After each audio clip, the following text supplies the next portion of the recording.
나는 이번 제2의 중간고사 점수가 기대가 많이 돼. 휘재에. 휘재야, 너는 무조건 시험 보고 와서 공개야. 알았지? 어디서 공개해요? 여기서? 이제 지금 공개하면 안 되는 앞자리만 공개하자. 예, 우리 뒤쪽부터 한다고 이야기했습니다. 선생님이 뒤쪽부터 앞쪽으로 쫙 넘어와 보도록 하는데, 일민가 앞으로 가게 되면은 거기에 두 작품이 있습니다. 겨울 들판을 거닐며 라고 하는 작품이 있거든요. 현대 시는 그래도 고전 시가보다는 좀 더, 특히 오히려 고도의 비유와 상징을 가진 어려운 시들, 여기에는 한 두 작품 정도밖에 없거든요. 그걸 제외하고는 시들이 그렇게 어려운 건 아니야. 어려운 건 아니기 때문에 가볍게 맨 뒤에서부터 거슬러 올라오면 돼. 이제 맨 뒤에 그냥 앞에부터 할까? 아니야, 뒤에서부터 해야 돼. 앞에 광야를 한 반이 꽤 많거든요. 봅시다. 겨울 들판을 거닐. 그럼 상식적으로 겨울 들판은 긍정입니까? 부정입니까? 부정적 상황이겠죠. 그런데 가까이 다가서기 전에는 아무것도 가진 것 없어 보이는, 아무것도 피울 수 없을 것처럼 보이는 이 말은, 이 겨울 들판에 가보기 전에 그냥 멀리서 봤다는 얘기야. 멀리서 볼 때는 아무것도 가진 것 없고 아무것도 피울 수 없을 것처럼 두 개의 유사한 문장 구조가 반복이 되었지요. 여하튼 생명력이 사라진 황량한 공간으로 인식되었다는 이야기야. 그런데 이건 체험 이전의 편견이야. 그냥 멀리서 바라봤을 때. 그래서 실제로 시 중에 이런 시가 있어. 그 산이 불이 나기 전에, 그러니까 불이 나고 나서 멀리서 바라봤을 때는 되게 황량했는데, 시 두 개가 얽혔어 지금. 그러니까 멀리서 봤을 때는 굉장히 황량했지만, 멀리서 봤을 때는 얽혀 있었지만 가까이 가보니 일정한 간격을 불이 나고 나서 알게 돼. 그러니까 나무들이 겉으로 보기에는 다 뭐야? 얽혀 있었단 말이지. 그런데 불이 나고 나서 가보니까 모두 일정한 간격이라는 시 같은데 이거? 간격을 가지고 있고 사람들 사이에도 뭐가 있어야 된다는 얘기야? 간격이 있어야 된다라고 하는 거, 뭐 이런 거. 그래서 이런 계열시가 또 있긴 합니다. 경험 이전에는 편견을 가지고 있었는데 경험을 해보니까 새로운 깨달음을 얻는다라고 하는 그런 패턴의 시가 되는 겁니다. 겨울 들판을 거닐며, 이게 바로 제목이자 체험입니다. 매운 바람 끝자락도 맞을만치 맞으면 오히려 더욱 따사로움. 이건 봄이 온다는 얘기야. 다시, 매운 바람 끝자락도 맞을 만큼 맞으면, 이 말은 매운 바람이 영원하지가 않은 거지. 이것도 맞을 만큼 맞으면 끝난다는 이야기야. 그리고 오히려 더욱 따사로움, 봄이 온다는 걸 역설적으로 드러낸 거야. 다시, 매운 바람 끝자락도 맞을 만치 맞으면 따뜻하다? 말이 안 되잖아. 그런데 그 끝에 뭐가 있다? 따뜻한 봄이 있다라는 뜻으로서 여기는 뭐도 쓰이고 있다? 역설법도 쓰이고 있는 겁니다. 이해갑니까? 그리고 알았다니까 깨달았다라고 하는 그런 이야기. 그러면 황량한 허벌판인 줄 알았는데 이 겨울 들판은 뭘 준비하고 있는 벌판인 거야? 봄을 준비하는, 뭐하고 똑같아? 그럼 나뭇과 똑같은 주제가 돼버리는 거지요. 이해갑니까?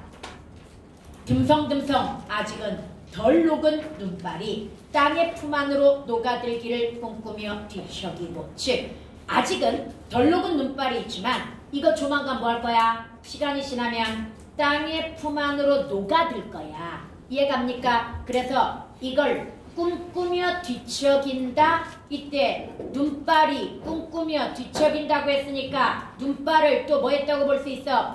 의인화시켰다고 볼 수 있겠지요. 이해갑니까? 다시, 그냥 이건 자연의 섭리야. 원래 봄이 되면서 눈이 뭘 거다? 녹을 거다라고 하는 걸 마치 눈발이 뭐하고 있어? 땅의 품 안으로 녹아들기를 꿈꾸며 뒤척인다. 봄이 오기를 소망하고 있다. 뭐 이런 정도로 묘사를 한 거란 말이야. 논두렁 밭두렁 사이사이 초록빛 싱싱한 키 작은 들풀 또한 고만고만 모여 앉아. 이거 너네 잘 모르지? 원래 눈 속에서도 밑에 뭐가 자라? 식물이 자랍니다. 그래서 되게 이른 봄에도 봄나무를 캘 수 있거든요. 이해갑니까? 물론 이런 그 봄나물, 일찍 자라는 봄나물들은 키가 높이 자라는 게 아니라 오히려 눈이 덮여 있을 때 그 밑에 온기가 생겼어. 그걸로 뭐 하는 거야? 자라는. 그래서 땅에 붙어서 그 지열을 이용해 가지고 자라는 그런 나물들이 있어. 그래서 눈을 헤치면 진짜로 뭐가 있는 거야? 냉이라든지 이런 나물들이 있는 겁니다. 지금 그걸 얘기하는 거야. 오케이? 그래서 논두렁, 밭두렁 사이사이, 그것도 눈 밑에서 자라는 초록빛 싱싱한 키 작은 들풀. 그런데 얘네들이 자라고 있다는 건 이미 땅은 뭐 했다는 얘기야? 높고 따뜻해지고 봄이 오고 있다라고 하는 걸 예고하는 거지요. 이해갑니까? 겉에는 아직 뭐가 남아있지만 눈이 남아있고 날씨는 춥지만 이야기야. 고만고만 모여앉아. 여기도 주어가 들풀이죠. 들풀이 모여앉았다고 했으니까 의인화에 해당이 될 것이고요. 저만치 밀려오는 햇살, 그게 바로 뭡니까? 따뜻한 봄을 기다리고 있다. 이런 이야기가 되는 거지요. 정우야? 정우, 정신 차리고 있는 거 맞지? 확실하지? 응. 신발 아래 너도 표정을 좀 다양하게 해봐. 제 마네킹이야, 표정은. 평생 내가 뭔 얘기를 해도 표정 변화가 없어. 연예인 중에도 왜 내가 차은우를 별로 안 좋아하는 이유. 차은우가 나는 차은우가 되게 잘생긴 건 인정하는데 그냥 잘생긴 마네킹 같아. 내가 표정이 없어. 이거 제거지. 더 이상 안 될 것 같았어요. 뭐라고? 뭐 차은우 좋아하는 사람 있어, 남자들이? 그래, 신발 아래 질척거리며 달라붙는 흙의 무게. 근데 이게 또 봄 기운이야. 신발 아래 질척거리고 달라붙는 흙은 따뜻해서 뭐 했다는 얘기야? 녹았다는 이야기니까 흙의 무게가 삶의 무게만큼 힘겨웠지만, 그럼 이건 봄이 오기 지금 직전이겠지. 그러면 사실은 이 겨울의 추위가 매우 힘들었지만 이런 정도, 역시 삶도 좋아지기 직전에는 매우 뭐한 거야? 힘든 거지. 이해갑니까? 힘겨웠지만, 그럼 이것도 역시 약간은 축의구 느낌입니다. 삶의 무게. 근데 나는 이걸 축의구로 잡아주고 싶진 않은데 자료들 보면 다 축의구로 잡았거든요. 근데 무게라고 해가지고 꼭 이걸 축의구로 잡을 수 있는가? 왜냐면 추상적인 의미로 전용되어가지고 쓰는 경우도 되게 많거든요. 예를 들어, 아우 쟤는 너무 짜. 이게 축의구야? 쟤는 성격이 너무 짜. 사실 이거 축의구 아닙니다. 짜다가 추상적 의미로 전환되었거든요. 확장되었거든요. 근데 가끔 그렇게 확장된 것들조차도 지시적 의미로 써가지고 축의구로 잡아주는 경우도 있으니까 융통성을 발휘하시기 바랍니다. 오케이? 그 다음 여기서만큼은, 여기가 어디를 받고 있습니까? 겨울 들판을 받고 있지요. 이해갑니까? 우리가 알고 있는 아픔이란 아픔은 모두 편히 쉬고 있음도 알았다. 얘도 약간 역설적인 느낌이야. 겨울 들판은 황량하고 춥지. 그런데 오히려 봄을 기다리면서 뭐하고 있다? 쉬고 있다라고 이렇게 묘사를 해가지고 오히려 겨울 들판에서 봄을 기다리면서 쉬고 있는 것 같은 평온을 느꼈다라고 하는 그런 이야기가 되는 겁니다. 이해갑니까? 그래서 처음에는 겨울 벌판에 대한 부정적 인식을 가지고 있었지만 이 겨울 벌판은 새 생명의 탄생을 준비하면서 평온히 뭐하는 공간? 쉬는 공간으로 이렇게 긍정적으로 인식하고 있는 거라고 보면 되는 겁니다. 이해가지요? 아픔이란 아픔은 모두 편히 쉬고 있음도 알았다. 겨울 들판을 거닐며 겨울 들판이나 사람이나 이런 게 바로 뭡니까? 인식의 확대야. 보통은 우리가 직접 사람이나 라고 주지 않아도 우리는 유추적 해석을 합니다. 어차피 이거 그냥 겨울 들판 얘기 아닌 거 알죠? 사람들이 살아가는 이야기인 거 알지요? 즉 사람들이 지금 매우 힘들고 어려워도 그것이 결국은 무엇을 위한 시간이야? 정비의 시간이고 새롭게 도약하고자 하는 시간이고 그 다음에 좋아질 날을 기다리고 있는 시간이다. 뭐 이렇게 이야기할 수 있는 통과 제의. 통과 제의를 거쳐야 발전된 단계로 나아가는 거 알지요? 그런 시간이다. 이렇게 인식을 우리는 추리할 수 있어. 근데 선생님이 항상 하는 얘기 있어.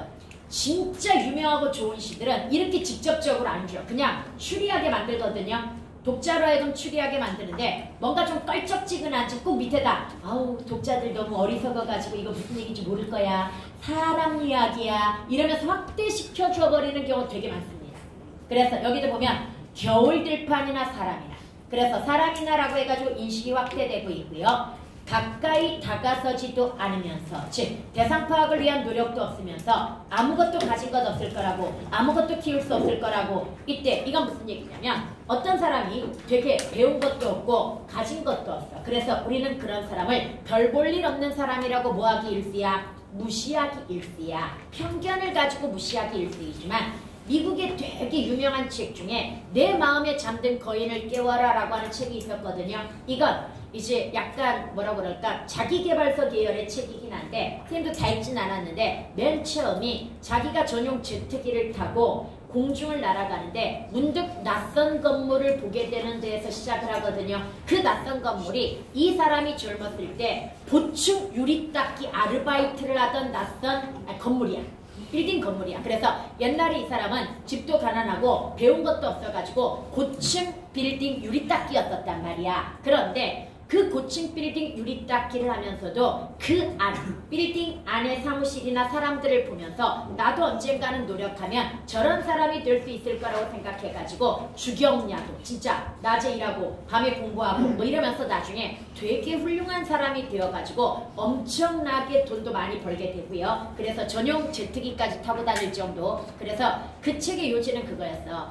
사람이 지금 어떤 상황에 놓여 있든지 간에 사람은 사람이라면 모두 그 안에 거인이 잠들어 있다. 그 거인을 깨워내느냐 못 깨워내느냐는 자신의 의지와 노력에 달려 있다라고 하는 그런 요지의 글이었고 여기도 마찬가지야. 우리가 멀리서 보기에 고층 빌딩 유리닦기 별 볼 일 없는 놈이라고 생각하겠지만 사실은 가까이 다가가서 보게 되면은 그 사람도 엄청난 희망과 뭘 가진 어떤 미래를 가진 그런 사람일 수도 있다라고 하는 거. 그래서 사람 함부로 무시하면 된다 안 된다? 겉만 보고 내지는 편견을 가지고 함부로 무시하면 안 된다라고 하는 그런 의미로 확장해가지고 이해할 수가 있는 겁니다. 이해 갑니까? 이슈 완벽하게 이해 갔니? 네. 네, 그러면 이제 앞으로 와가지고 바로 앞에 김광섭의 봄이라는 시가 있습니다. 여러분 봄이라고 하는 이 제목을 가진 시들은 되게 많습니다. 일단 봄은 순환론적 세계관에 근거해가지고 겨울이 지나면 뭐가 와? 봄이 온다라고 하는 것으로서 굉장히 희망적인 거고요. 그 다음에 당위적 믿음. 이때 당위적 믿음이라고 하는 건 겨울이 지나가면 반드시 뭐가 오게 되어 있다?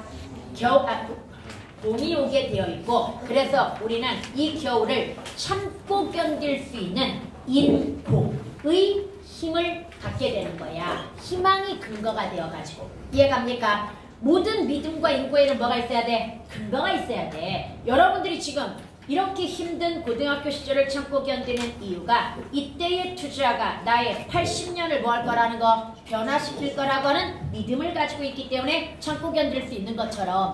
뭔 말인지 알겠지요? 그럼 이제 한번 근데 이 시는 약간 애매한 부분이 좀 없지 않아 있기 때문에 이 뒤에 기준을 한번 잡고 들어가 볼게요. 해설. 이 작품은 봄이 다가오는 계절의 변화를 가을, 겨울과 비교하여 전개하고 있다.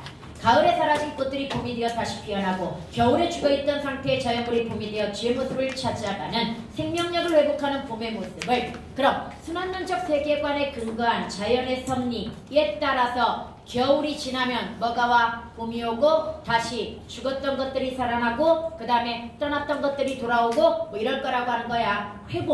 회복이라고 하는 거에 포인트가 맞춰지는데요. 여기도 인식의 확장이 일어나거든요. 그래서 사람들의 거리, 이때 거리가 심리적 거리를 이야기하는 거야. 이 거리도 회복되는 계절이라고 해가지고 결국 회복되기를 소망하는 거지.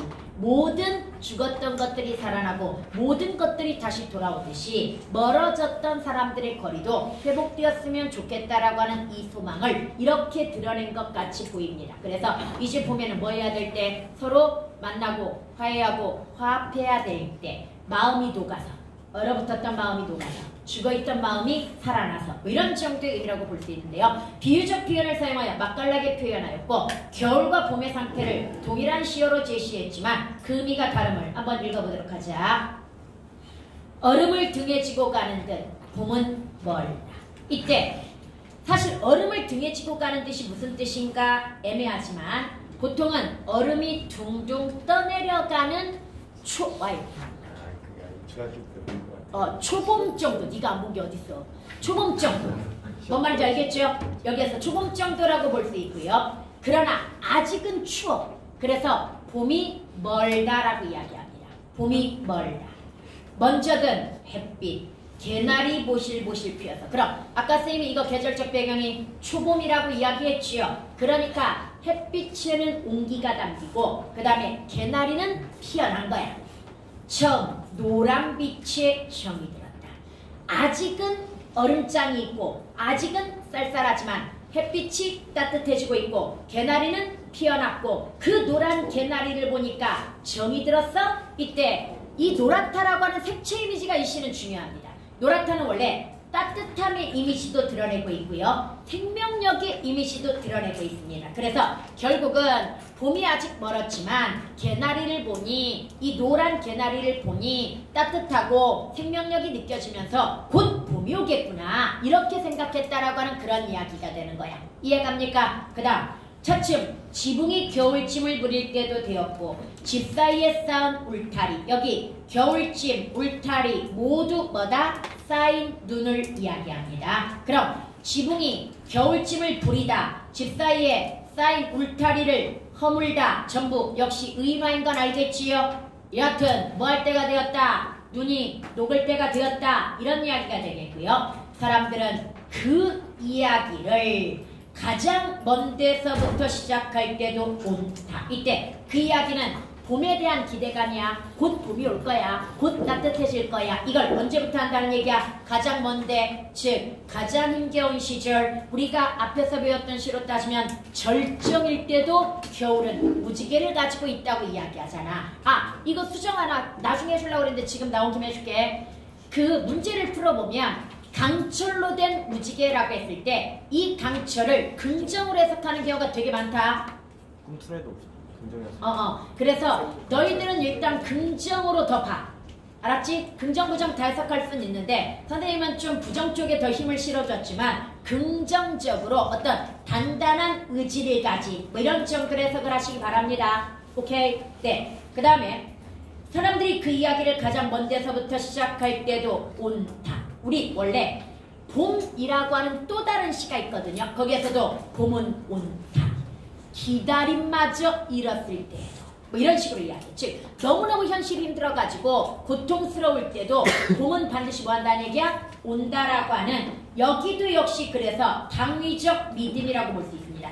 가장 먼 데서부터 시작할 때도 뭐 한다? 온다. 반드시 온다. 현재 시제 썼잖아. 이 시에 서술어 선생님이 전부 색칠해놨죠. 니은다 니은다 니은다. 일단 현재 시제에 가깝고요. 여기에다가 뭐에 가까워? 또 동일한 어미를 사용해가지고 가분적 효과를 가지고 있다라고 하는 것이고 현재 시제 사용은 미래에 대한 확신이자 의지입니다. 다시 현재 시제 미래에 대한 건 온다가 아니잖아. 올 것이다잖아. 근데 온다라고 해가지고 현재 시제로 썼다는 건 미래에 대한 확신과 뭐다? 의지입니다. 과거를 현재로 쓰면 생생한 전달과 간절한 그리움이야. 지원이 옆에 누구냐? 생생한 전달과 간절한 그리움. 과거를 뭘로 쓰면? 현재로 쓰면. 근데 미래를 현재로 쓰면 미래에 대한 확신과 의지. 그럼 여기도 역시 미래에 대한 확신과 의지인데 근거 봄이니까. 뭔 말인지 갑니까? 봄이라고 하는 당위적 믿음 때문이야. 그 다음 그 뒤에 그래서 봄은 사랑의 계절. 선생님이 아까 이거 모든 떠나갔던 것 죽었던 것들이 돌아오고 멀어졌던 것이 가까워지고 그래서 화합이라는 용어로 설명을 했지만 이 봄은 그래서 뭐의 계절이야? 사랑의 계절이야. 모든 것들이 가까워지고 되살아나고 합쳐지는 그런 계절. 사랑의 계절. 오히려 이게 비유야. 사랑이라고 빗댄 거야. 모든 거리가 이때 이 거리는 시장거리 그런 거리 아닙니다. 길이를 이야기하는 거야. 그래서 멀어졌던 거리가 풀리면서 이때 그럼 멀어졌던 거리는 서로 겨울에는 뭐 되었다는 얘기야? 단절되고 고독했다는 이야기야. 그러나 봄에는 뭐 해야 된다는 얘기야? 서로 만나고 화합하고 사랑해야 된다는 그런 의미가 되는 거야. 이해갑니까? 거리가 풀리면서 멀리 간 것이 다 돌아온다. 서운하게 갈라진 것. 그래서 내가 이걸 화해라고도 해석을 한 거야. 화해의 계절. 너네도 작년에 친구하고 싸워가지고 1년 동안 말도 안 하고 지낸 친구가 있다고 한다면 새로운 봄에는 한번 말을 걸어서 화해를 해봐야 될 때라는 이야기야. 이해갑니까? 모든 시험이 그 근원에서 돌아선다. 즉 제자리로 돌아온다. 뭐 이런 정도 만물이 소생하는 봄이 되겠고요. 나무는 봐봐. 시상의 구체화라는 말을 한번 이해해보자. 시상이 구체화되었다는 건 시가 좀 더 자세하고 상세하게 묘사되었다는 이야기거든요. 여기서 지금 뭐라고 이야기했냐면 모든 거리가 풀리면서 모든 처음이 그 근원으로 돌아선다 이렇게 이야기했지. 그 모든의 구체화가 뭐야? 나무는, 꽃은, 버들 강아지는, 사람은. 이해갑니까? 이렇게 구체화시킨 거야. 그래서 똑같은 말이야. 이 앞에 것과 뒤에 건 뭔 거다? 똑같은 말인데 내용이 구체화되었으니까 이런 걸 뭐라고 한다? 시상의 구체화라고 이야기하는 겁니다. 나무는 나무로, 잎이 피어나고 꽃은 꽃으로, 꽃이 피어나고 버들 강아지는 강아지로. 버들 강아지 왜 강아지야? 버들 강아지는 버들가지로. 이거 뭐야? 자라난다는 이야기야. 성장이고 사람은 사람에게로. 그래서 역시 인식이 뭐 되고 있다고 볼 수 있어? 확장되고 있다고 볼 수 있겠죠. 계절의 변화라는 자연현상을 역시 인간의 삶과 관련 지어가지고 전개하고 있다는 얘기야. 그럼 단절되었던 사람들이 새롭게 화해하고 교류하면서 화합하고 사랑해야 되는 계절 봄이 되는 거야. 이해갑니까? 사는 산으로 죽은 것과 산 것이 돌아서서 심지어 죽은 것과 산 것도 서로 뭐 해야 돼? 만나는 계절이야. 이 계절은 그 근원에서 상견례. 내가 아까 화합이라는 말을 계속 많이 쓴 이유가 봄에 다시 거리를 좁히고 만나고 되돌아오는 걸 상견례라고 밑띄었잖아. 앞에서 뭐라고 밑띄었어? 또 사랑이라고 밑띄었고요. 이해갑니까? 사랑, 상견례 이런 것들이 바로 뭡니까? 화해, 화합, 사랑 이런 계절. 그래서 인간 사이에서도 봄이 되면 뭐 해야 된다는 얘기야? 서로 화해하고 화합하고 사랑해야 된다는 계절이야. 왜? 모든 것이 제자리로 되돌아오는 근원으로 되돌아오는 계절이기 때문이야. 이해갑니까? 그러면서 성장하는 계절이기도 하고요. 이해갑니까? 꽃은 짧은 가을에 어디쯤 간다가 가을이라고 하는 계절에 꽃은 조락 떨어지겠지요. 그래서 생명력을 상실하지만 노룻꼬리만큼, 노룻꼬리는 매우 짧은 거야. 원래 요즘 강아지들도 왜 단미, 꼬리를 잘라가지고 특히 웰시코기 같은 애들 그 꼬리가 되게 짧은 건 단미한 건가? 도베르만 이런 애들 꼬리 잘라가지고 굉장히 짧거든요. 그건 인위적인 거고요. 노루는 원래 꼬리가 매우 짧습니다. 그래서 매우 짧은 걸 노룻꼬리만 하다라고 상투적으로 빗대는 거예요. 다시 노룻꼬리만 하다는 뭐다? 상투적 표현이야. 매우 짧다는 뜻이야. 관용적 표현이야 이거. 길어지는 봄해를 따라. 그럼 노룻꼬리만큼이라고 하는 건 조금씩 길어지는. 요즘 반대죠 우리는. 조금씩 짧아지는 해지. 야 요즘 봐봐. 지금 5시도 안 됐는데 밖에 뭐 해줬어? 5시 넘었어? 어두워졌지. 뭔 말인지 얘가. 그래서 바로 이런 거. 그 다음 넘어가가지고 몇 천리 나와서 이게 아까 엄청나게 겨울은 뭐 했어? 멀어졌었다는 이야기야. 거리감, 심리적 거리감 정도 되겠지요. 오늘의 어느 주변에서 찬란한 꽃밭. 그러나 결국은 돌아와가지고 뭘 이루듯이 꽃밭을 이루듯이 역시 우리 돌아와서 화해하고 화합하고 뭐 해야 돼? 사랑해야 돼. 꽃밭을 이루는다. 다락에서 묵은 빨래 뭉치도 풀려서 옛날에는 이렇게 세탁기나 건조기가 없을 때는 이제 냇가가 가지고 빨래하는 경우가 있었잖아. 이럴 때는 겨울에 얼어붙고 추우니까 빨래를 못해. 그래서 아주 무거운 이불이라든지 이런 것들은 그냥 뭐 하는 거야? 한 곳에다가 모아놓는 거야. 그러다가 이제 봄이 따뜻해지면 그때 모든 묵은 빨래들을 가지고 나와서 빤다는 이야기야. 빨래 뭉치도 풀려서 봄빛을 따라 나와. 산골짜기에서 겨울산 뼈, 이게 쌓인 눈일 거라고 보입니다. 근데 왜 뼈라고 했냐면 쌓인 눈은 오래되면 살짝 얼어붙어가지고 딱딱해져. 이해갑니까? 그래서 나중에 물이 흘러가면서 일부만 녹으면 마치 진짜로 얘네들이 뭐야? 뼈대만 남은 것 같은 그런 느낌이지요. 그런데 그런 것마저 이제 씻는다는 건 녹인다는 얘기야. 이해갑니까? 녹으며 졸졸 흐르는 시냇가로 가다. 근데 여기에 주어가 빨래 뭉치가요. 빨래 뭉치가 풀려서 봄빛을 따라 나와 산골짜기에 겨울산뼈를 씻으며 졸졸 흐르는 시냇가로 빨래 뭉치가 가는 거야. 그러면 결국은 봄이 되면 이렇게 묵었던 것들도 새롭게 태어나는 계절, 이런 의미가 되는 거야. 뭔 말인지 알겠죠? 그래서 여기는 표현 기교 한번 볼게요. 동일한 종결 어미를 반복 사용하고 있고요. 현재 시제, 아까 중요하게 잡아줬었지요. 현재 시제가 다시 한번 현장감, 가군적 효과, 일관된 어조이면서 특히 미래를 현재 시제로 드러내었으니까 미래에 대한 확신과 뭐다? 의지, 즉 믿음과 의지, 이렇게 설명할 수도 있다고 그랬고요. 그 다음에 음성 상징어, 뭐 졸졸이라든지 이런 거 나오죠. 이런 것들은 현장감, 생동감이 기본입니다. 그래서 주제를 보게 되면은 생명력을 회복하는 봄에 인간의 마음도 뭐 되어야 되겠어? 회복해야 되겠다. 뭐 이런 정도까지 연결해가지고 해석할 수 있겠지요. 오케이? 그러면 이제 세 번째 가보도록 하자. 앞쪽에 뒤쪽 거가 길어. 뒤쪽 거가 길고 앞쪽으로 갈수록 짧아집니다. 여기서 이제 새옷 입는 법이라고 하는 작품이거든요. 얘도 여러분 EBS의 얘가 올해 출제가 되었고 그래서 여러분 학교 3학년 내신이었습니다.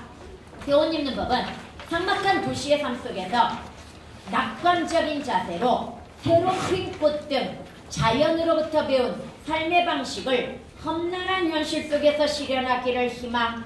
이것도 똑같아.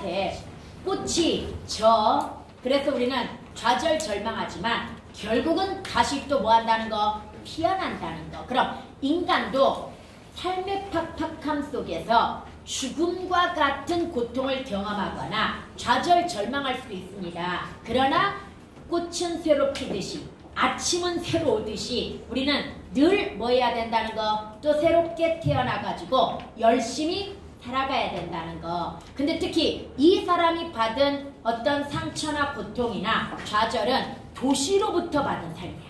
그래서 어렸을 적에 어머니의 모성으로 이런 것들을 치유해주고 새롭게 살아갈 수 있도록 힘을 줬듯이 뭐가 현재는 꽃이, 새로 핀 꽃이 또는 여러 가지 자연물들이 어머니와 같이 나에게 그런 위로와 뭘 주고 있다는 얘기야? 희망, 힘을 주고 있다라고 하는 그런 새 옷 입는 법을 가르쳐주고 있다는 그런 이야기의 시입니다. 그래서 여기 보면은 이건 정리 안 해도 되고 우리는 오늘 가볍게만 보면 되니까 새로 핀 꽃에서 어머니를 만나네. 그럼 어머니가 나에게 주었던 것을 뭐가 주고 있다는 얘기야? 새로 핀 꽃이 주고 있다라고 하는 이야기가 되겠고요. 그럼 어머니가 나에게 위안을 주었다면 꽃이 나에게 위안을 주는 거고 어머니가 나에게 어떤 가르침을 주었다면 꽃이 나에게 어떤 가르침을 주고 있을 거라고 봐야 되겠지요.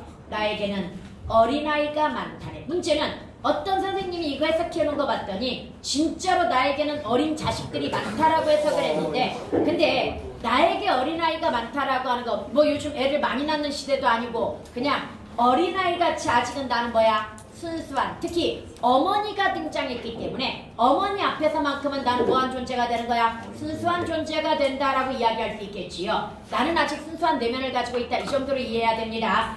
꽃들이 옷 입는 법을 새로 가르쳐주면 즉 꽃들이 나에게 뭘 줬다는 얘기야? 깨달음을 줬다는 이야기이고 역시 겨울바다라고 하는 곳에서 나는 삶의 허물을 느끼고 고통스러워하지만 결국 거기에서도 어떤 깨달음을 얻냐면 모든 문제는 시간이 해결해 준다는 거 그리고 그 시간이 흐르는 동안 나는 뭐 해야 된다는 거 경건한 삶의 태도로 기도하면서 인구하면서 살아가야 된다는 깨달음을 얻거든. 여기도 마찬가지로 꽃을 보면서 어떤 깨달음을 얻는다는 얘기야. 그 깨달음을 새옷 입는 법이라고 이야기한 거야. 이해갑니까? 새옷 입고 사운사운 시를 쓰겠네. 당연히 작가의 직업은 시인일 겁니다. 그러나 뭐가 없으면 희망이 없고 좌절 절망 상태에서는 씨가 쓰일까 안 쓰일까? 안 쓰이겠지만 바로 이 새로 핀 꽃에서 어머니를 만나 새 옷 입는 법을 배우고 그래서 새로운 삶의 의욕을 가지고 뭘 쓸 수 있게 된다는 얘기야. 시를 쓸 수 있게 된다라고 하는 그런 이야기입니다. 이해갑니까?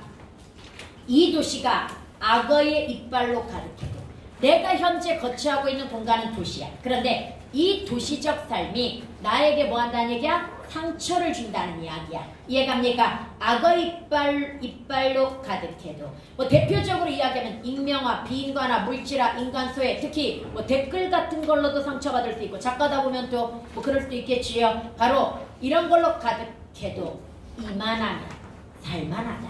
이때 이만하면이라고 했을 때 바로 새로 핀 꽃을 보면서 깨달음을 얻고 위안을 받으면서 이렇게 희망을 갖게 되면 또 살만해진다는 이야기야. 인터넷에 댓글 보고 죽고 싶다가도 또 이렇게 열심히 수업 듣는 애들을 보면 또 살만해 뭐 이렇게 생각할 수도 있는 거잖아. 내가 인강 때려친 이유가 그거라고 그랬잖아. 메가스터디 인강 들어갔다가 어떤 애가 이것도 수업이냐 뭐 이러면서 댓글 달아가지고 뭐 비법은 안 가르쳐주고 막 그런 거 왜 3시간 만에 1등급 맞는 법 뭐 그런 걸 원했나 보지. 그래서 비법은 안 가르쳐주고 이거 배우면 특히 그 논증이었거든요. 말싸움은 잘하겠다. 돈 아깝다. 수강료 돌려줘. 그러다 진짜 돌려줬어. 진짜 돌려줬어. 환불. 내가 개인적으로 환불해줬어. 걔. 그리고 인강에 대한 마음을 접었어. 엄청 상처 입어가지고. 다시 이만하면 살만하다네. 근데 이만하면 수업할만 하지. 얼마나 애들이 열심히 들어. 그지? 우리는 모두 고향을 버리고 온 새. 기본적으로 도시적 삶을 살아가다 보면은 결핍을 느낄 수밖에 없는 거야. 허기를 느낄 수밖에 없는 거야. 그런데 또 거기에다가 결핍과 허기를 느끼는 심리적 결핍과 허기야. 근데 거기에다가 도시적 삶이 계속 우리를 핥히고 상처를 준단 말이지. 여기까지 해갔습니까? 다시 우리는 모두 고향을 버리고 온 새라고 하는 건 필연적으로 농촌에서 살다가 도시로 오게 되면 그 사람들은 뭘 느끼게 된다? 어떤 결핍과 허기, 상실감, 절망감, 외로움을 느끼게 되는데 거기에다가 도시적 삶이 우리에게 또 상처를 주고 핥힌다는 이야기이지. 그래도 혼자가 아니라네. 뭐가 있어? 꽃이 있잖아. 새로 핀 꽃도 있고 아침이 또 찾아왔잖아. 새길이 내 앞에 누워있잖아. 그 다음에 고통과 쓸쓸함은 여전히 뭐해? 따라와. 즉 어떤 삶의 버거움, 힘겨움이 사라진 건 아니야. 그렇지만 희망이 있는 한 아무리 힘들어도 뭐 할 수 있어? 버틸 수 있다고 이야기했잖아. 고통과 쓸쓸함이 따라다니지만 부드러운 비가 어깨를 감싸주는 날도 있지. 이때 어깨를 감싸준다라고 하는 건 위로받는다는 이야기야. 그럼 자연으로부터 깨달음도 얻고 뭐도 얻어? 위로도 받는다는 이야기입니다. 새로 또 꽃은 피어 눈부시게 옷 입는 법을 가르쳐주고. 그래 이런 거지. 학교에서 되게 시험을 못 봐가지고 집에 가가지고 굉장히 괴로워하는데 엄마가 뭐야? 위로해주고 맛있는 것도 챙겨주고 그래서 그거 먹고 위로받고 자고 나니까 또 다시 공부할 힘이 생기는 거. 뭐 이런 거하고 비슷한 거지.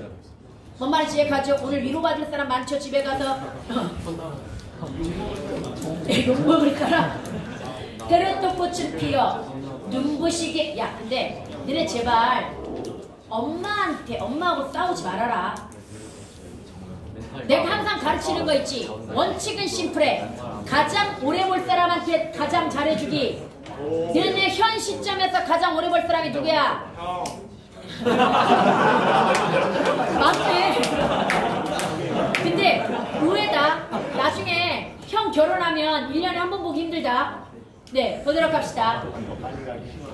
새로 또 꽃을 피워 눈부시게 옷 입는 법을 가르쳐주고 새들은 풀잎 같은 녀로 조용히 시짖는 법을 들려주네. 나무들은 몸으로 춤을 보여주네. 그럼 여기에 등장하는 비, 새, 나무들, 꽃.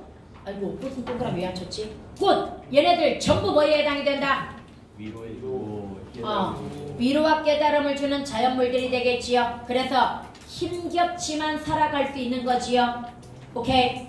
그 뒤에 아무래도 다 의인화되어 있는 건 보이시요? 새들이 들려줬고 어깨를 감싸줬고 그 다음에 뭐 했어? 가르쳐주고 춤을 보여줬잖아. 다 의인화야. 오늘 배우는 것들은 의인화가 뒤지게 많습니다. 그 다음 아무래도 나는 사랑을 앓고 있는 것 같네. 이 괴로워하는 과정 그러면서 또 이런 거에서 깨달음을 얻고 위로받는 것 자체가 뭐라고? 사랑을 앓고 있는 거라고 이렇게 생각을 하는 거고요. 악어들이 검은 입을 벌린 이 도시. 우리는 또 뭐 할 거야? 상처 입고 고통받을 거야. 이해갑니까? 왜 자꾸 새 옷을 차려입고 싶은지. 그때마다 뭘 가지고 싶어? 위로도 받고 희망도 가지고 깨달음도 얻어가면서 또 힘내가지고 살아가고 싶은 거지. 그 힘내가지고 살아가는 것이 사운사운 시를 짓고 싶은 거지. 이해갑니까? 유사한 문장 구조가 쓰였고요. 자연으로부터 배운 삶의 방식을 험난한 현실에서 실현하기를 바라는 그런 마음이라고 볼 수 있습니다. 이해갑니까? 다시 현실 도시적 삶이 힘겹고 고통스럽고 좌절스럽고 절망스러운 건 맞아. 그러나 또 꽃을 보고 자연한테 위로받으면서 깨달음도 얻어가면서 희망을 가지고 또 살아가는 거야. 이런 이야기가 되는 거야. 매일 아침 새 옷을 갈아입듯 우리는 새로운 삶을 다시 산다라고 이렇게 생각을 하면 되는 겁니다. 오케이? 어제 거 연장할 필요 있어 없어? 지금 오늘 수학 시험 내일 아침에 생각할 필요 있어 없어? 없어. 새 옷 입어야 돼. 알았지? 네. 그 다음에 앞쪽으로 와가지고 얘는 한번 보자. 부정적 현실 속에서도 긍정적 삶의 태도가 드러나 있고요. 여기도 동일한 종결함이 내가 반복되어가지고 가분적 효과를 가지고 있고요. 유사한 동사구조, 음성상징어, 사운사운이 살랑살랑이라는 뜻이야. 차분하면서도 고백적인 어조로 그리고 전체적으로 운율감도 굉장히 강하게 나타나고 있습니다. 살만하다네, 혼자가 아니라네 이런 것들이 낙관적 삶의 태도야. 그렇다고 부정적 현실이 아닌 건 아니야. 현실이 부정적이지만 부정적 현실 속에서 뭘 가지고 있다? 낙관적 태도를 가지고 있다 이 말이야. 그 다음에 넘어가가지고 앞쪽에 여러분들 이 시는 지금 청산백운도라고 하는 시인데요. 얘 어렵지 않습니다. 청산이 푸른 산이고요. 백운이 흰 구름입니다. 그래서 청산과 백운의 그림이라는 뜻이야. 도가 그림도자에 해당이 됩니다. 이 투박한 대지에 발은 붙였어도 여러분 투박한 대지가 현실이야. 그 다음에 흰 구름 이는 머리는 항상 하늘을 향하고 사는 산. 여러분 이때 푸른 하늘이 이상향인 건 우리 알고 있어. 그리고 하늘을 향했다는 것도 이상향 동경이라고 하는 건 알고 있어. 그런데 이걸 해석하다 보면 너희들이 나중에 딜레마에 빠지는 게 산도 이상적 존재라고 나오거든요. 그럼 아니 하늘도 이상인데 산이 이상을 동경하고 있다고? 뭔가 말이 안 되잖아. 이렇게 생각할 수 있는데 얘네는 대등한 존재는 아니야. 대등한 존재는 아니고 바로 하늘을 향하고 가는 산이 내가 닮고 싶은 존재로서 이상적 존재인 거야. 이것 자체가 이상은 아니야. 이해갑니까? 다시 하늘을 향하고 있는 이 산 자체 이걸 그랬으니 이상을 지향하는 존재. 너희들도 마찬가지로 뭐 해야 돼? 이상과 꿈이 있어야 될 거 아니야. 이해갑니까? 그러면서 이 뒤에 산의 속성이 또 뭐가 나오냐면 넉넉한 포용력을 가지고 있고 끊임없는 다른 존재들과의 교감 능력을 가진 그러면서 그 안에 품은 것들에게 안식을 주는 이런 긍정적인 측면을 굉장히 많이 가지고 있거든요. 이런 산을 담고 싶은 거고 그래서 이 산이 나에게는 뭐가 되는 거야? 이상적 존재가 되는 거야. 이해갑니까? 하늘과 산의 위상 정확하게 이해 갔습니까? 얘네들의 위치 설정을 잘해야 돼. 두 개가 대등한 게 아니야. 그럼 다시 읽어볼게요. 이 투박한 대지에 발은 붙였어도 이때 대지가 땅입니다. 땅과 하늘이 대비되면 땅은 현실, 하늘은 이상이 되는데 투박한 현실이라고 했으니까 좀 더 정확하게 들어가면 각박한 현실이 되겠죠. 부정적 현실이 되겠죠. 이 투박한 대지에 발은 붙였어도 나가 아니라 이 산이 현실에 발을 붙이고 있어도 흰구름 이는 머리는 항상 뭘 향하고 있어? 하늘을 향하고 있는 이상을 동경하면서 이상을 지향하는 존재 산이야. 이 묘사 정확하게 이해갔습니까? 그 다음 언제나 숭고할 수 있는, 그래서 내가 존경할 만한 존재인 거야. 이해갑니까? 그래서 숭고하다고 이야기하는 거야. 오케이? 두렵거나 존경할 만한 것이 있으면 뭐에 해당이 된다? 숭고한 대상에 해당이 됩니다. 언제나 숭고할 수 있는 푸른 산. 그래서 여기에 싱화제는 푸른 산이야. 나는 뭘 담고 싶은 거야? 푸른 산을 담고 싶은 거다. 화자가 지향하는 존재로서 숭고함을 느끼는 존재이고, 그래서 남신우주 유동 박시봉방이라고 하는 작품에 뭐하고 똑같은 거야? 역시 갈매나무하고 똑같은 존재가 여기에 푸른 산이 되는 거야. 여기까지 해갔습니까? 그 푸른 산이 오늘은 무척 부러워. 감정 표현이 이렇게 내가 푸른 산을 부러워한 거지. 그러면 직설적 제시가 되겠고요. 이 부러움은 결국 동경, 닮고 싶다는 이야기가 되는 겁니다. 이해갑니까? 그 다음 하늘과 땅이 비롯하던 날, 그 아득한 날 밤부터 태초가 되겠지요. 저 산맥 위로는 푸른 별이 넘나들었고 골짜기는 양떼처럼 흰 구름이 몰려오고 때로는 늙은 산 수려한 이마를 쓰다듬거니 뭐가 흰 구름이 푸른 산을 쓰다듬어 줬다.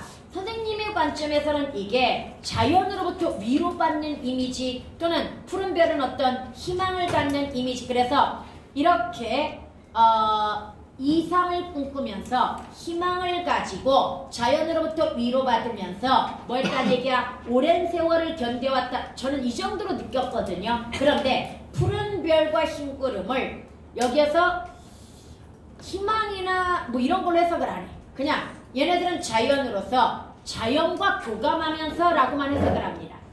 뭐가? 푸른 산. 자연과 교감하면서 뭘 추구한다? 이상을 추구한다. 뭐 이런 정도 이해갑니까? 그런데 선생님이 푸른 별을 뭘로? 희망으로 해석하는 이유는 밤이야. 그럼 사람 살 때도 낮도 있지만 뭐도 있어? 밤도 있는 거지. 그리고 밤이 전형적으로 부정적인 현실이고요. 그럼 이때 뭘 가져? 푸른 별을 보면서 희망을 갖듯이 산들도 이상향을 동경하면서 항상 좋을 때만 있는 건 아니잖아? 투박한 대지에 발을 디디고 있으니 그래서 안 좋을 때도 뭐야?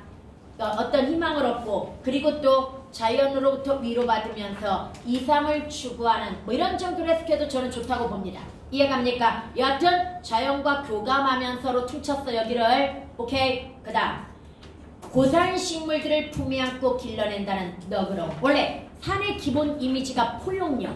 그 산속에 수많은 생명체들이 살기 때문이야. 이해갑니까?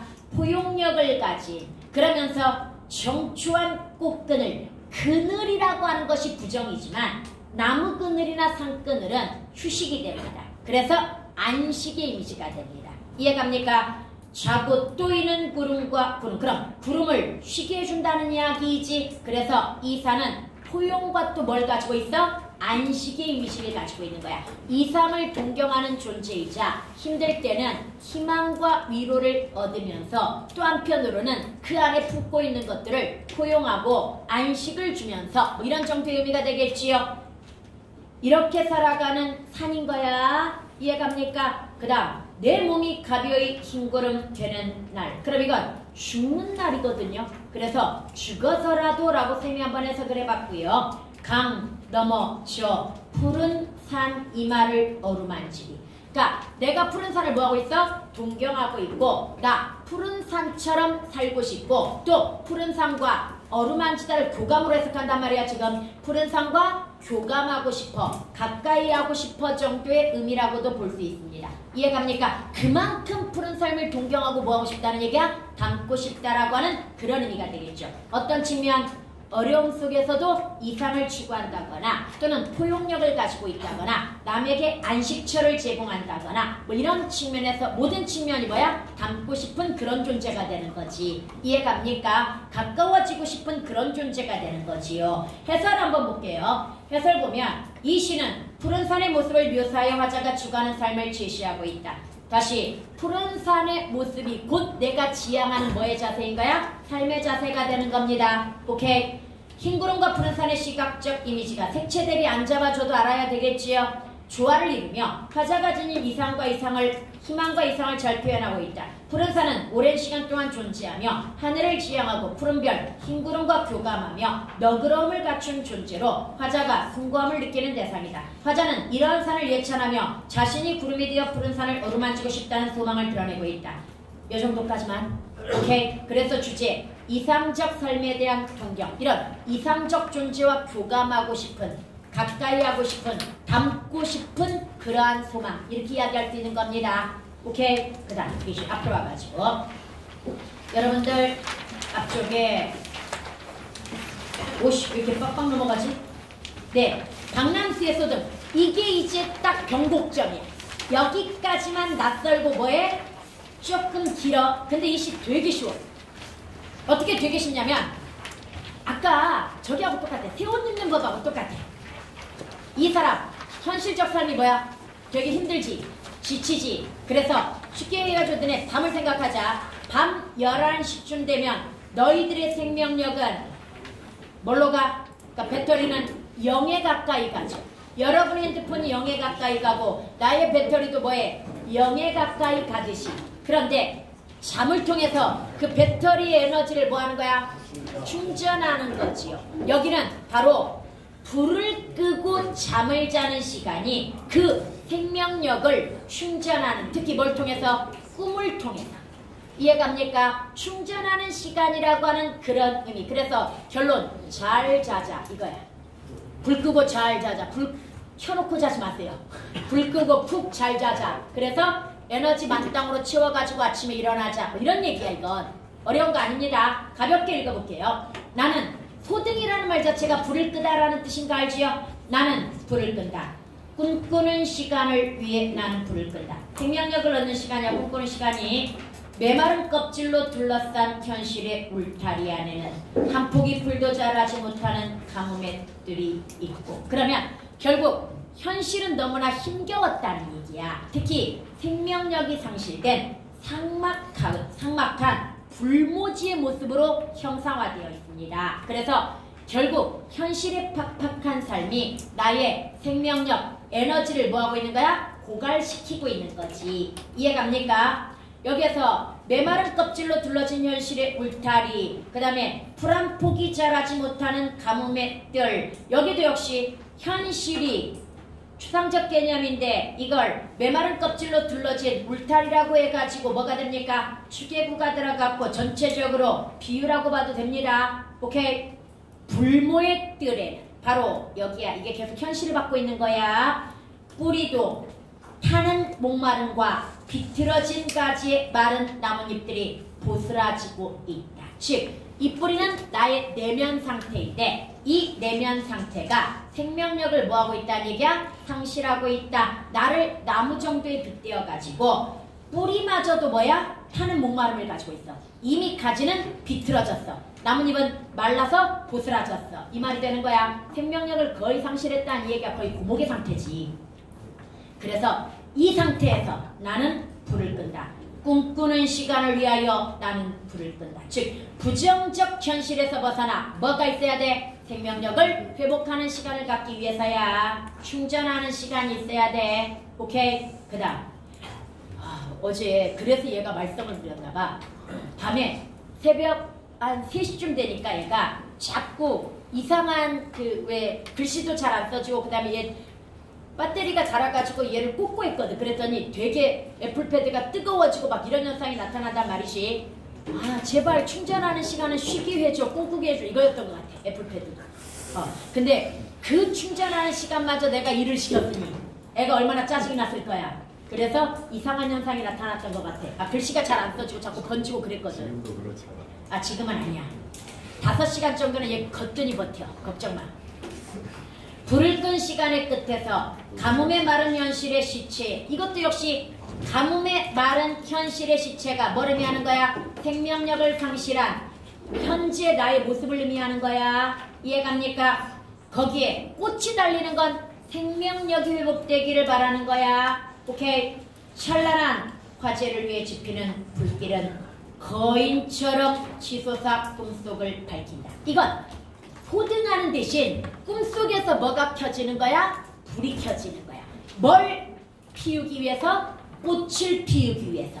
이해갑니까? 꽃을 피우기 위해 불길이 치솟아 꿈속을 뭐한다고 그랬어? 밝혀준다고 이야기했잖아. 그럼 이제 온전히 뭐의 시간? 꿈의 시간. 불을 끄고 꿈의 시간으로 들어가야 된다는 이야기가 되겠고, 그 다음 요원의 아득히먼 그슬린 검은 잿더미. 이것도 뭐야? 현실이야. 그래서 이 작품에서 바로 이 현실 기억이라고 쓰고요. 그 다음에 가뭄도 현실을 의미하고요. 불모의 뜰도 현실을 의미하고요. 그 다음에 가뭄의 마른 현실의 시체도 뭘 의미해? 현실을 의미하게 되겠지요. 리을이냐? 그 다음에 그슬린 검은 잿더미도 뭡니까? 현실이야. 전부 생명력을 상실한 그런 황폐한 현실을 이야기할 겁니다. 이해갑니까? 그런데 푸른 바다가 번쩍하고 드디어 빨간색의 에너지가 뭘로 변하고 있어?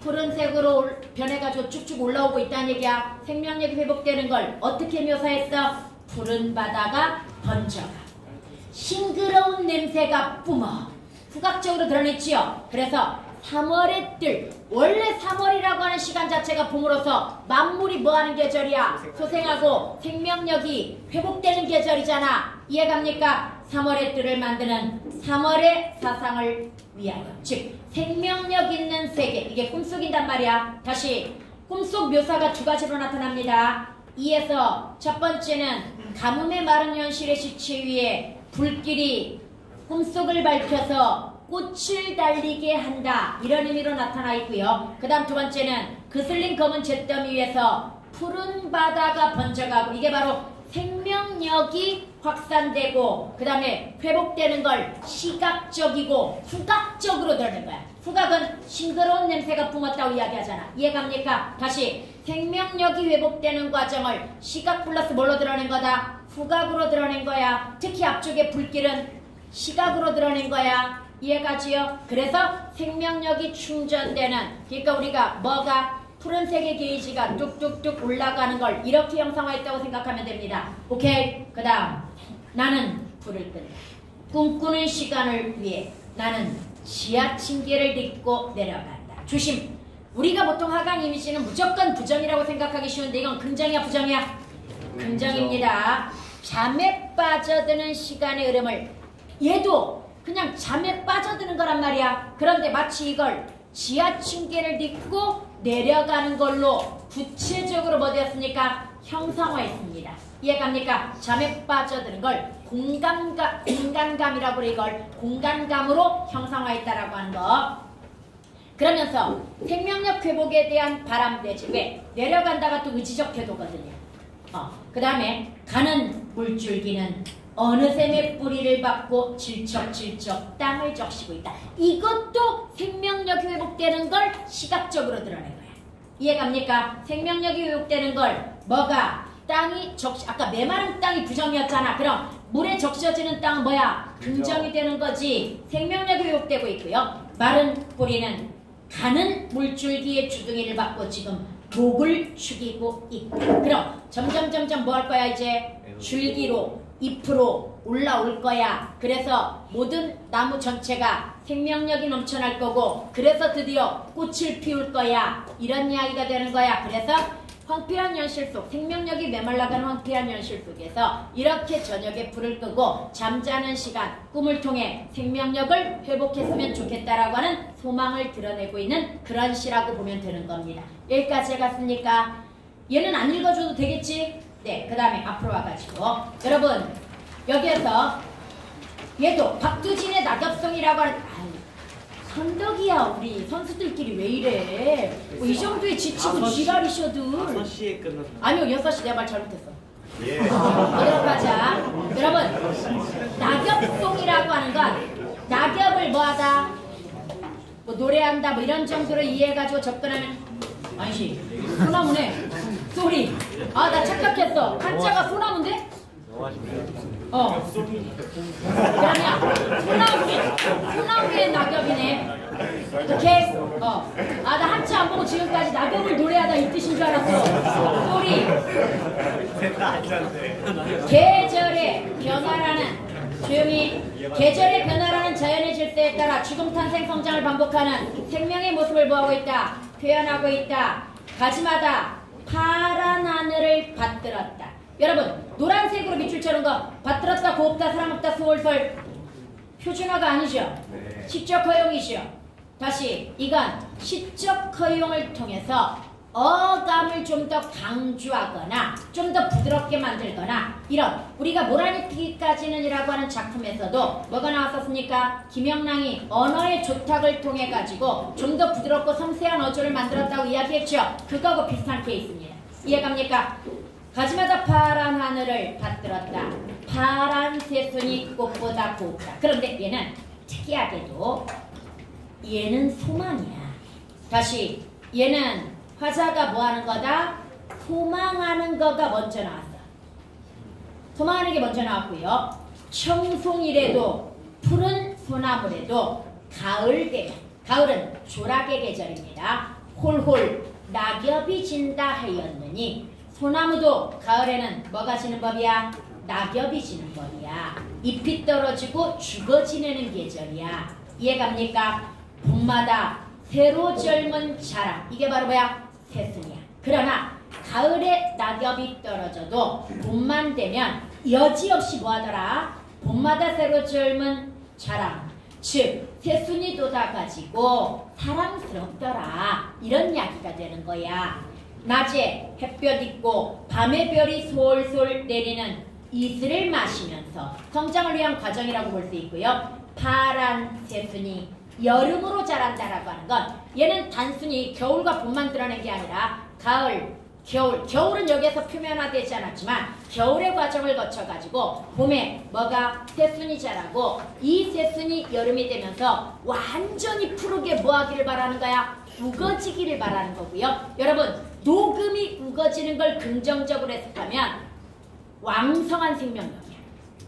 다시 녹음이 우거지는 것을 긍정적으로 해석하면 뭐다? 왕성한 생명력을 의미하는 겁니다. 그럼 온 세상에 왕성한 생명력이 번져나가기를 소망한다 이런 이야기거든요. 그래서 여기는 그냥 간단하게 소나무의 낙엽을 보면서 얘도 봄이 되면 다시 뭐다? 새순이 자랄 것이고 사랑스럽게 새순이 자랄 것이고 여름이 되면 다시 녹음이 우거질 것이다 라고 하는 굉장히 심플한 인식일 수 있어. 그러나 이걸 또 반영론적 관점에서 해석하게 되면 결국은 세상이 부침이 있는 거지. 좋을 때도 있고 뭐야 안 좋을 때도 있는 거고 이걸 일제치하라고 보면 결국 지금은 가을 조락의 계절과 무엇을 거쳐가지고 겨울을 거쳐가지고 너무나 고통스러운 그런 계절이지만 결국은 봄이 오고 뭐가 새싹이 튀울 거고 우리나라는 김구 선생님의 바람대로 문화가 번성한 강대국가로 발전할 여름인 거야 지금. 뭔 말인지 얘가 단순히 광복은 뭐야? 봄이 되는 거야. 새순이 돋는 거지만 단순히 광복만 했다고 끝나는 게 아니잖아. 여름이 되어가지고 새순이 무성하길 바라고 있잖아. 그래서 우리나라가 강대국이 되길 바라는 거하고 똑같은 거야. 뭔 말인지 알겠지요? 반영론적 관점에서 이렇게 해석할 수 있는 이유가 워낙 박두진이 참여시가 많습니다. 뭔 말인지 알겠지요? 네, 그럼 이런 식으로 한번 해석을 해봤고요. 그 다음 앞쪽으로 넘어와 보자. 여러분, 리허설에 흔들리는 나뭇가지 첫사랑 고재종의 작품인데요. 얘는 되게 쉬워. 지금부터 작품 5분씩이면 하나씩 끝나. 봅시다. 4개 남았어. 흔들리는 나뭇가지. 흔들리는 나뭇가지에 꽃 한 번 피우려고 눈은 얼마나 많은 도전을 멈추지 않았으리야. 이때 이 꽃은 눈꽃입니다. 겨울에 둥근 가지에 눈이 내려앉아. 그래서 얘가 쌓이면 뭐라고 그래? 눈꽃이라고 하는데 이게 쉽지가 않아. 그래서 이 눈꽃을 피워내기 위한 과정이 대단히 힘들다는 것에 착안해가지고 바로 눈이 나뭇가지에 내려앉는 거, 이게 눈꽃을 피우려고 하는 과정에 해당이 되고요. 즉 얼마나 많은 도전을 멈추지 않았으랴라고 하는 것은 꽃을 피우기 엄청나게 뭐 했다는 얘기야? 노력을 했다는 이야기야. 이해갑니까? 그래서 그 노력을 구체화시킨 게 싸그락싸그락 두드려 보았겠지. 남분번 춤추었겠지. 즉 쉽게 내려앉지 못했다는 얘기야. 미끄러지길 이게 꽃을 피우기 위한 시련이 되겠지. 수백 번. 그래서 여기는요 바로 동어반복, 음성상제, 싸그락싸그락, 남분분 뭐 이런 것들 시각적, 그 다음에 의인화, 춤추었다 이랬잖아. 두드려보다 이랬잖아. 의인화, 그 다음에 미끄러지고 지금 다 굉장히 동적으로 묘사를 했기 때문에 눈이 내리는 모습을 역동적이고 감각, 특히 시각적 이미지로 형상화했다고 볼 수 있고요.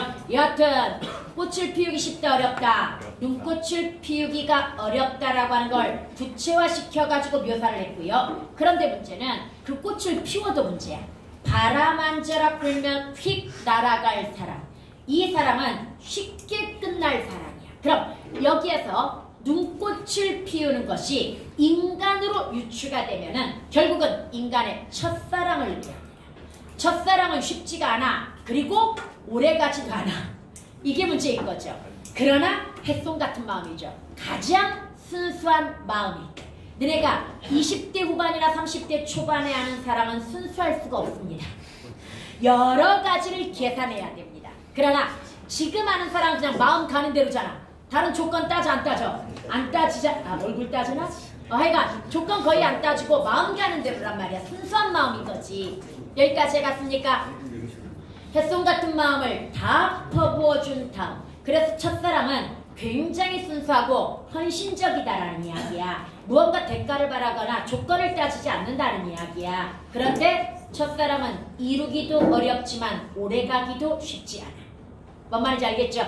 이야기 이제 완벽하게 이해갔지요? 마침내 피어낸 저 황홀. 그래서 황홀한 거야, 첫사랑은. 그래서 또 영원히 잊지 못하는 거야. 뭔 말인지 이해갔습니까? 그래서 눈꽃이 사실은 원관념이 눈꽃이 뭘 상징하고 있다? 첫사랑. 그리고 그 첫사랑을 다시 뭐에 비유하고 있다? 황홀이라는 추상적 개념에 비유하고 있는 거야. 그래서 기억에서 디귿까지는 뭐다? 첫사랑을 이야기하는 거다. 그런데 조심해야 됩니다. 봄이면 가지는 그 한 번 된 자리에 세상에서 가장 아름다운 상처. 그럼 얘는 봄꽃이야. 그럼 눈꽃과는 다르죠? 눈꽃이 뭐였다고 한다면, 첫사랑이었다고 한다면 봄꽃은 이제 좀 더 나이가 들어서 하는 진정한 성숙한 사랑을 이야기할 겁니다. 이해갑니까? 그런데 진정하고 성숙한 사랑을 할 수 있는 이유는 첫사랑의 뭐 때문이야? 경험과 상처 때문에. 아까 얘기했잖아. 통과 제2.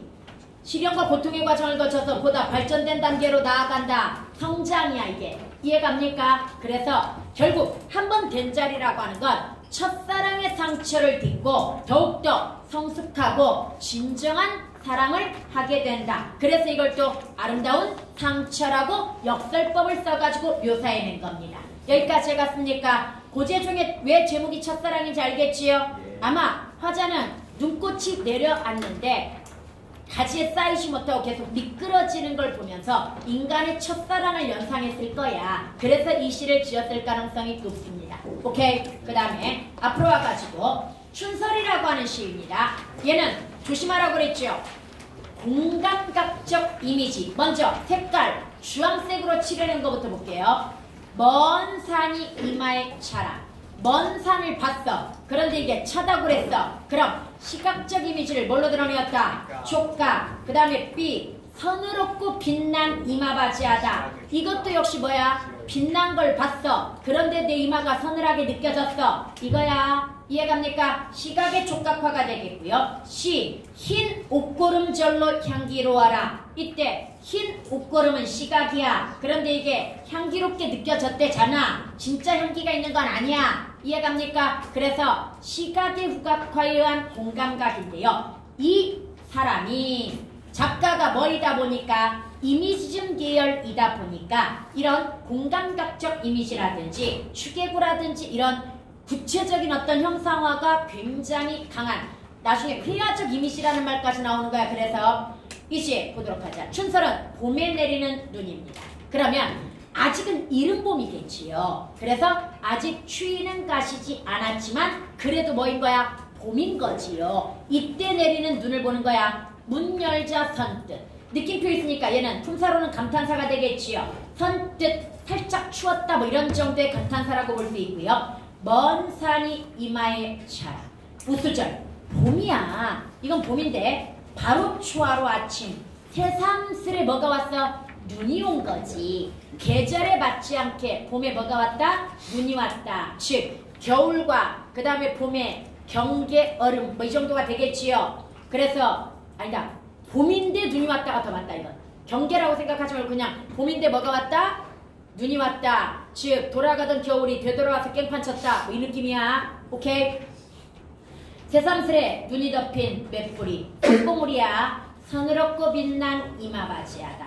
많이 온 건 아닌 것 같아. 즉 산 꼭대기에 눈이 뭐 있다는 얘기야? 쌓여가지고 산 꼭대기가 하얗게 변해 있다는 이야기야. 얼음 금가루. 지금은 봄이야. 얼음은 금이 같고 바람. 여기서 중요한 거. 얼음은 겨울의 이미지이지만 바람은 새로 따르는 거니까 봄의 이미지가 되는 거다. 그래서 얼음 세모 바람 동그라미 쳐놓은 거야. 오케이. 새로 따른 거니 흰 옷고름 절로 향기로워라. 그래도 봄의 기운이 만연하다는 이야기이지. 그럼 이 봄의 기운을 바람과 그 다음에 옷고름 향기롭다 외에 또 뭐라고 드러내냐면요. 옹송그리고 살아난 양. 이걸 구체적으로 묘사한 게 바로 이 뒤야. 이 옹송그리고 뭐가 살아났어? 미나리 파릇한 새순이 돋았고요. 그 다음에 고기가 옴짓 아니기던 얼음장 밑에서 고요히 죽은 듯 있던 고기가 드디어 움직이기 시작한 거야. 그래서 입이 오물거리는 이게 바로 옹송그리고 살아난 양의 부채화가 되는 겁니다. 이해갑니까? 감탄사가 많이 쓰였다는 걸 알겠죠? 영탄 적어줘야 꿈같기에 설어라. 여러분 설어라는 원래 서럽구나도 되고 낯설구나도 되는데 봄의 기운이 낯설다도 되고 지난 겨울의 추위를 생각하니 서럽구나도 되는 중의법에 해당이 됩니다. 그래서 여기가 중의법이다 보니까 맨 마지막 하도 뻗고 도로 춥고 싶어라. 꽃피기 전 철 아닌 눈에 하도 뻗고 도로 춥고 싶다라고 하는 것은 우리는 보통 뭡니까? 이제 봄이 왔으니까 이 정도의 추위, 즉 봄에 대한 기대로 이 정도의 추위는 기꺼이 뭐하겠다? 즐겨주겠다라고 하는 인식으로 받아들일 수 있고요. 또는 가는 겨울에 대한 여기 완전히 맛이 갔는데? 가는 겨울에 대한 뭐야? 아쉬움, 그러니까 아쉬움 싶어.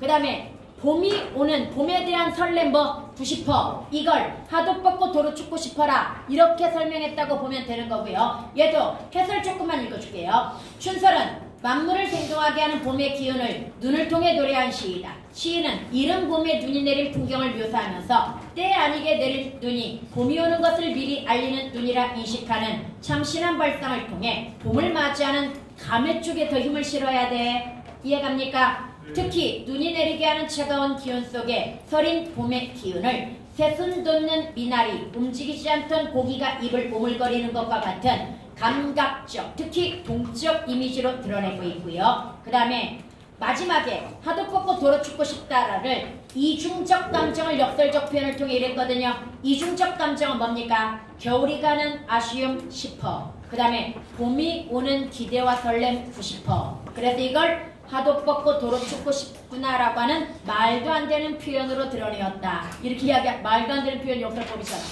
뭔 말인지 알겠지요? 그래서 이런 정도 이해하면 될 것 같습니다.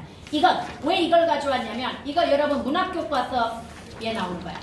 문학교과서 연계지문으로 이거 학교에서 나눠주는 자료야. 뭔 말인지 알겠지요? 그래서 학교도 딱 이 기준으로 가르칠 거야. 네, 그 다음에 앞으로 와가지고 여러분들 앞에 보면 울타리박기라고 하는 시가 있거든요. 진짜 5분에 하나씩이지? 울타리박기라고 하는 이 시는요. 봐봐. 이 사진을 한번 보자.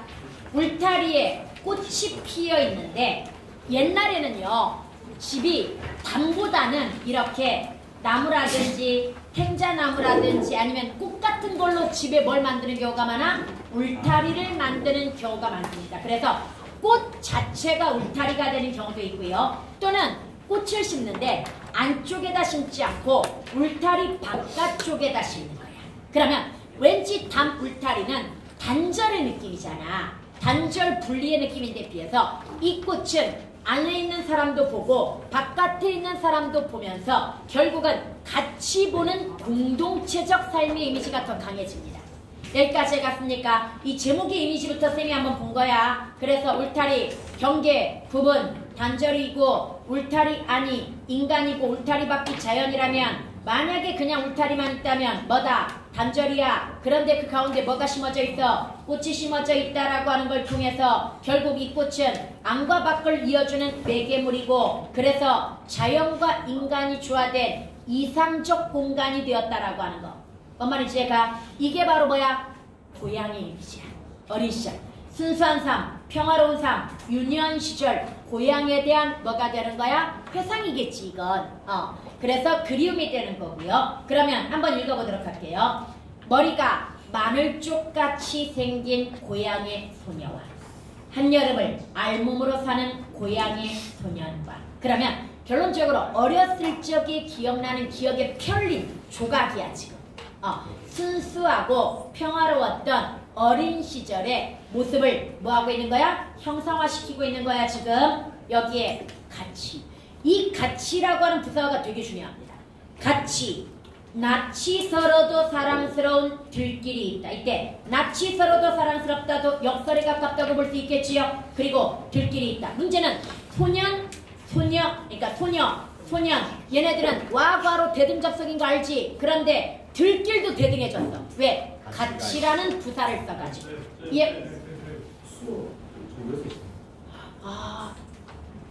하나 이거 이제 5분 내에 끝낼 거예요. 죄송합니다. 같이 낯이 서러도 사랑스러운 들길이 있다.